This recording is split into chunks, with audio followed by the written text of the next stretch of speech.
tingkat harapan. Nah, kalau tadi kan Litbang Kompas, sekarang boleh dong tingkat harapan berapa persen deh, skala 1 sampai 10. Pemerintahan. Iya. Sebelum ngelihat beliau bekerja di 100 hari pertama, sebenarnya harapannya tinggi. Sebenarnya.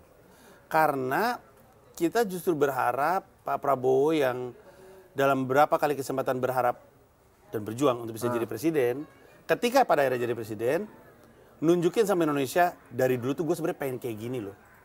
Tadinya kayak gitu. Setelah 100 hari pertama, terus ngelihat keputusan-keputusan yang beliau ambil, yang mau nggak mau itu keputusan diambil sama Mayor Teddy, sama Pak Dasko, mau siapapun terserah deh. Tapi kan ujung-ujungnya kan Pak Prabowo.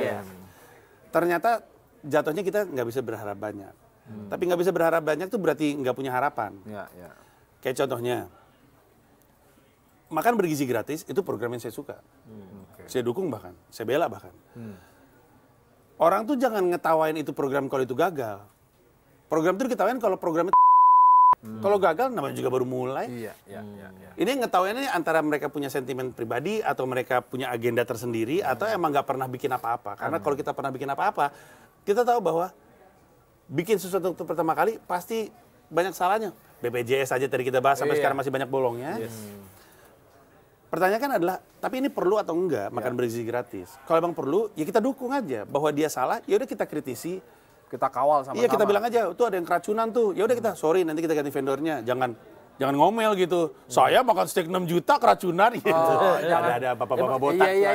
Siapa yang ngomong gitu tuh? Ada deh. Ada inisial. Ada inisialnya Deddy Kobuzier. Apa temannya dia juga. Nah, jadi saya kalau misalnya diangkain itu 50% harapannya. Oh, setinggi dong. Tinggi karena Kompas terlalu baik ya. Enggak, bukannya cuma masih baikan Kompas 80,9. Kocak emang Kompas. Enggak, saya ngomong gini karena saya tahu pasti Kompas bilangnya adalah, tapi kan ini kan hasil survei dan survei itu kan dipengaruhi sama banyak hal. Iya, banyak hal. Tapi kan kita juga itu persepsi. Sebaiknya ya menurut saya izin nih. Jangan ditayangin gitu ya. Bukan, maksudnya sebagai media juga kita mesti cerita lebih hebat lagi akan konteks dari survei yang kita lakukan.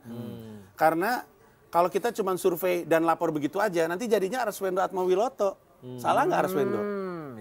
Nggak juga kan? Tapi kan kemudian kita tahu publik, apa jadinya akhirnya. Betul kan? Untuk yang Gen Z yang nggak tahu, apa medianya dulu?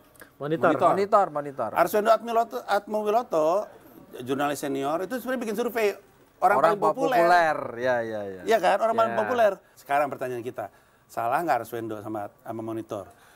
Dia kan ngumpulin data dari masyarakat. Tapi kan sebagai media mungkin saya juga nggak pernah ketemu Pak Arswendo. Iya, dia juga punya kearifan untuk bilang, oke, ini kalau misalnya gue bilang, gue rilis, gue mesti ikut sertai ini dengan sesuatu. Memberi konteksnya konteks seperti ya, apa. masih konteks. Iya. Makanya jangan tersinggung Kompas kalau dibilang mendukung rezim. Enggak tersinggung kita. Kita semua rezim saya doang nih pasti yang ngomong kayak gini. Kalau aku sih nggak tahu kalau masih. Enggak. Iya. Karena kita juga memberikan penjelasan kan. Makanya kita meng-highlight bahwa di balik itu ada penjelasannya dan itu dijelaskan. Yang paling tinggi itu emang pendidikannya paling rendah. Di periode itu ada bansos, ada apa dan sebagainya. Pendidikan, makin tinggi pendidikan, responden itu makin kritis, makin kecil kepuasan. Membela diri kan. Bukan, memberikan ruang. Ntar nggak turun tanggal 25. Kan udah lewat tanggal 28. Oh iya benar juga ya. Yang bulan depan berarti. Enggak, artinya masih ada masih boleh berharap meskipun sedikit gitu kan. Itu kan penting kan. Itu penting. Dan juga Papa kan gini ya, terkait survei kita lempar dua fakta aja lah. Pertama Pak Prabowo sendiri aja nggak percaya. Percaya. Enggak, dia bilang waktu itu survei kan pesanan. Beliau sendiri yang bilang. Waktu dulu. Iya. Kalau emang berubah pendapatnya sekarang. Kalau hasilnya jelek. Iya. Survei itu kayak zodiak. Kalau bagus sih percaya, kalau enggak bohong ya gitu. Biar clear. Tapi terhadap survei yang 100 hari yang hasilnya 80,9, Pak Prabowo mengatakan, saya tidak bekerja mencari nilai, mencari angka. Tapi saya bekerja yang terbaik. Tapi di belakangnya saya bangga dengan capaian ini. Ya ini kan. Ya boleh lah. Ya boleh dong. Ya, dia ada di posisi situ, beda pendapatnya ketika belum. Iya, itu kan situasi yang terjadi. Dan yang kedua, Soeharto juga berapa bulan sebelum diturunin juga 100%. Iya, surveinya 100%. Turun juga. Iya.